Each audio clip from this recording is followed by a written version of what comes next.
Edhe ne ishim në pritje, edhe kishim në diskutim edhe në grupin parlamentar, në komunikimet tona, pse nuk ka ardhur ftesa brenda 48 orëve që të ftohet dhe diskutohet për kushtonimin e kuvendit.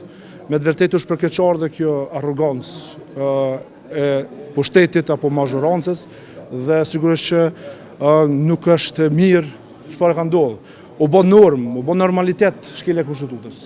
Ndërsa për kushtetutën e Kosovës, për vetë shtetin e Kosovës, sepse kushtetuta është akti më i lartë themeltar i shtetit e Kosovës, kanë dhënë shumë mund sakrificë ndjerës gjak që të arrijmë këtë pavarësi, këtë demokraci, këtë shtet që e kemi.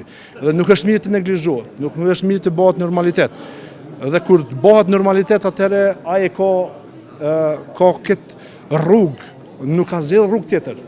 Edhe kjo është përkeqardhë, është absurditet na me çu edhe një herë në gjykatë kushtetuese kur 100 herë është dëshmuar se çdo herë kur kena çu në gjykatë kushtetuese, ata kanë dalë të lagur apo kanë dalë të abuzuar me kushtetutën.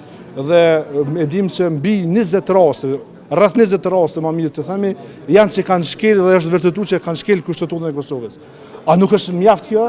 Besoj që është mjaft. Dhe besoj që nuk ka rrugë vetëm institucionale, vetëm rrugë do të jetë edhe rruga.